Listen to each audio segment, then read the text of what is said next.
then something happened that no one could have predicted. Colonel Volgin fired an American-made nuclear warhead at Sokolov's research facility. Khrushchev demanded that the US government provide proof that it wasn't involved. They couldn't just abort the operation to steal the legacy. So the operation itself was greatly expanded and revised. The authorities in Washington knew that in order to prove its innocence, they'd have to get rid of the boss, and that one of their own would have to do the job. The public couldn't be allowed to find out about it, not ever. This, they concluded, would be the best way to keep the whole thing under wraps. The boss wouldn't be allowed to come back home alive, and she wouldn't be allowed to kill herself. Her life would be ended by her most beloved disciple. That was the way the government wanted it. That was the mission she was given, and she had no choice but to carry it out. Her death at your hands was a duty she had to fulfill.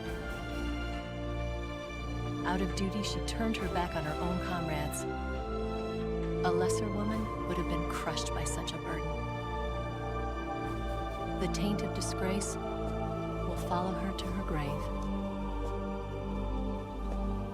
Future generations will revile her.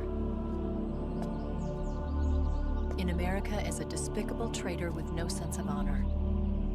And in Russia as a monster who unleashed a nuclear catastrophe.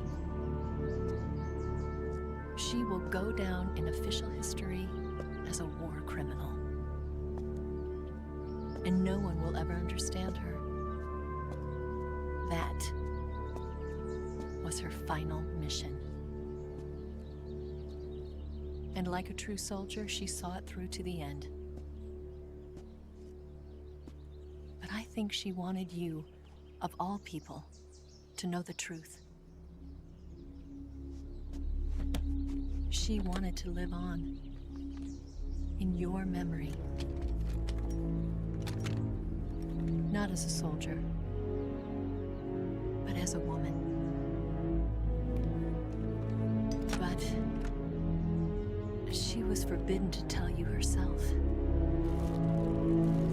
And that's why she told me. Snake, history will never know what she did. No one will ever learn the truth. Her story, her debriefing, will endure only in your heart.